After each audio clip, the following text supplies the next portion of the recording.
What's the meaning of chessboard?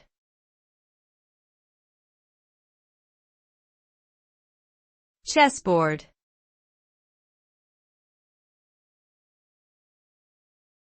Chessboard.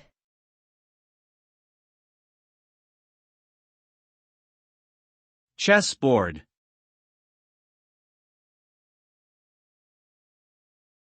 Chessboard.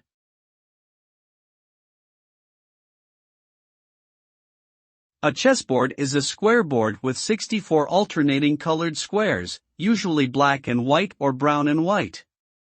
It is used to play the game of chess. The chessboard is divided into ranks and files, with each square being identified by a unique coordinate system.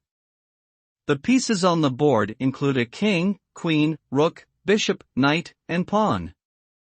The goal of the game is to checkmate the opponent's king, which means the king is under attack and cannot avoid capture. Chess is a strategic game that requires planning, analysis, and patience to master.